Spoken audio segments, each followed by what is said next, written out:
The last few weeks, we've been living in the rural town of Kampong Tralak, exploring the lives and customs of average Cambodians. In our latest episode, we witnessed a Cambodian engagement party with our own eyes, and not to mention, got absolutely wasted with our new neighbours. Parang's getting drunk again. We had our first encounter of the incredible ancient traditions that this country has on display, and this episode will be no different. If there's one thing that influences the culture of Cambodia more than anything else, it's Buddhism.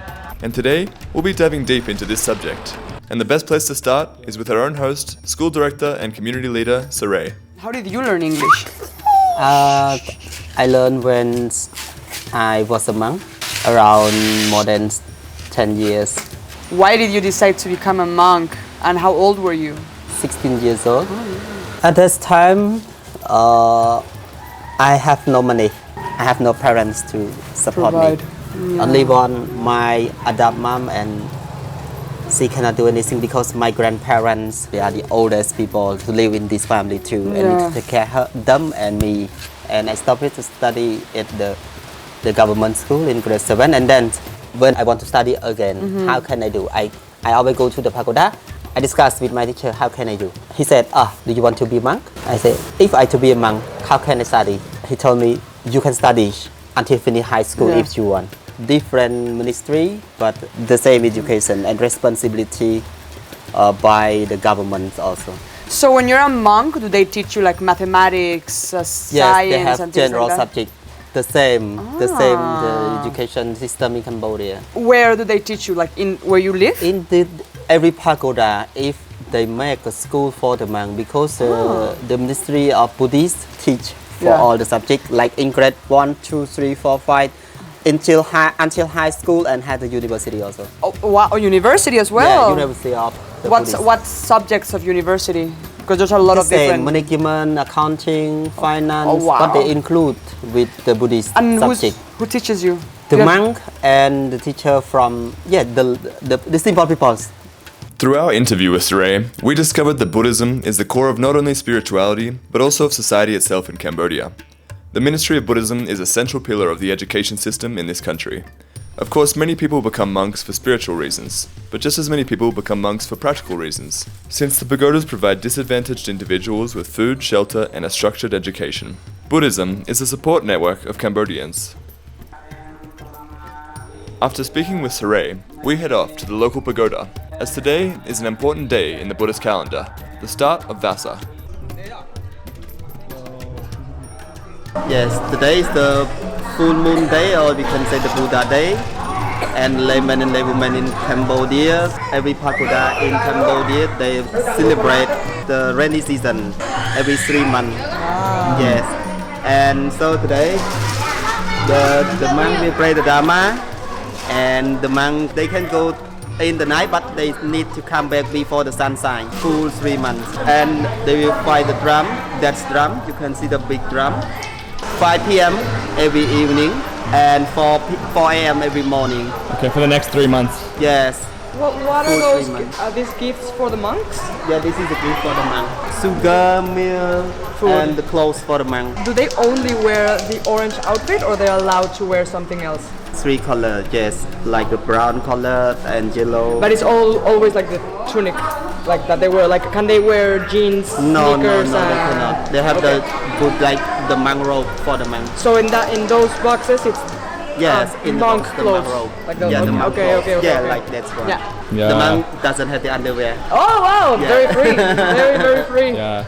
Getting some fresh air. We wanted to ask you like about the daily routine of a monk. The morning, the monk go to for the food from the villages. Is it once a week or Every day. Every day. Okay. Every morning, and the monk have only breakfast and lunch, no dinner. Really? They don't eat dinner? No dinner. Oh wow. Everywhere. They can drink like coffee, milk, Okay. and eat sugar. Why don't they have dinner? Because the monk is not. They are not farmer. They don't make like the farm by themselves. So they don't have more time to do it and to find the food. Okay, so just Yes, and if they spend the time to find the dinner for food, I think they don't have more time to learn with the Buddha. the Yeah. Buddhist speech or the Buddha rule or meditate. So they live completely off the donations, right? Just food and clothes from No the one. people, right? Yeah.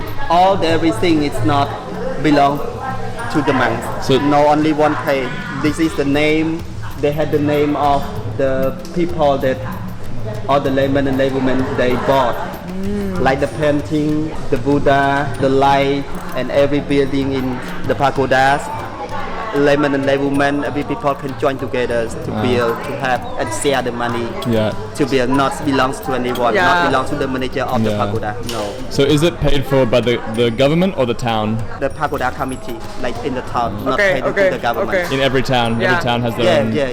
They have the committee like the finance committee. Okay. They have before they pay to build something or to buy something, they will discuss each other with the manager of the monks and with the committee. Like my grandfather is the committee. Oh, he's your Yes. grandfather. Yeah. Oh. Okay. He has two duty in the community of scout leader and the pagoda committee. So when he's a scout leader, he needs to tell to the tourist guide, and they can donate the money for help the pagoda. And one more, they need to find the rich people in Cambodia to have like some pagoda, maybe they can get $10,000 Wow. for their ceremonies to build the temples, to Yeah. build under the buildings, and to pay for everything in the pagoda. And for them as well too. Yes, and for the livelihood of the monk.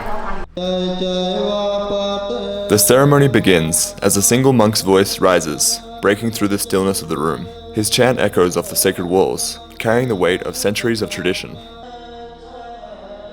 One by one, the other monks join in, their voices layering together, filling the space with a deep, resonant rhythm, enchanting all those who listen.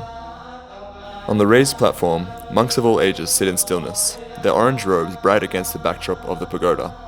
Below them, the farmers, dressed in white, sit in rows, heads slightly bowed and hands pressed together in prayer, as they softly echo the monks' prayers. While children in the West might spend their days in play or immersed in technology, these young monks have already stepped into a life of discipline and spiritual devotion. Their childhood is shaped by prayer, meditation, and a deep connection to their community. In this moment, they sit quietly, reciting ancient prayers, their minds already trained to focus and reflect, a stark contrast to the carefree nature of many childhoods around the world. In front of the monks, gifts are carefully arranged, bundles of clothes, tea, sugar, and everyday essentials. These humble offerings are a gesture of support, ensuring the monks are provided for during their time of retreat. The senior monk dips a simple brush into sacred water and gently flicks it over the villagers. The water falls softly onto the bowed heads of the farmers, a blessing of protection and peace.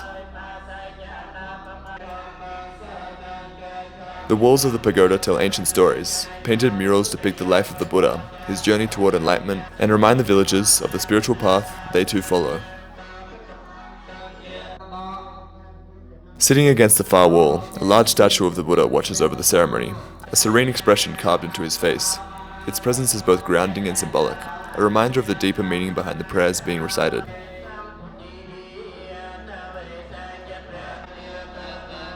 The room is filled with the rhythmic chant of prayers, rising and falling in unison. The sound bounces off the walls, creating a soft echo that seems to linger in the air. Orange robes contrast with the white garments below, a visual representation of the monk's spiritual path and the villagers' humble devotion. The colors create a striking scene of unity and reverence within the pagoda. Behind the rows of farmers, Rennie sits alone, her hands gently pressed together, eyes closed in quiet prayer. In this moment of stillness, she becomes part of the sacred rhythm, meditating in harmony with the chants that fill the air, embodying the peaceful devotion that surrounds her.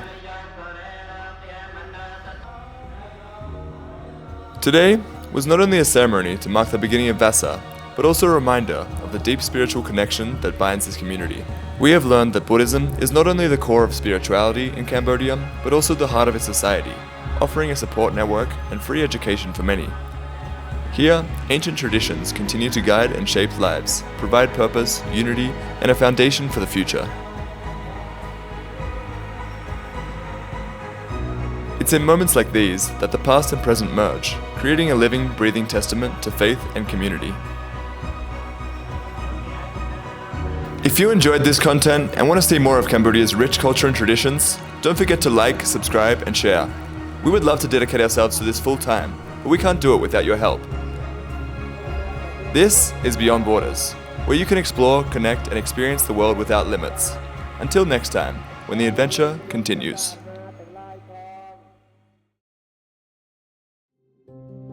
Next time on Beyond Borders, we get a tour of the local public school. This is a 5th grade class. Get a look at the teaching methods and education system of the nation. It is very interesting, all of the traditions, the hands, dresses, the instruments. And sit down for an interview with the teachers and leaders of Cambodia.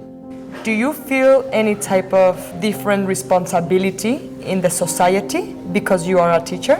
Of course, I don't want to teach my students like a parrot. I want to teach them to be a human.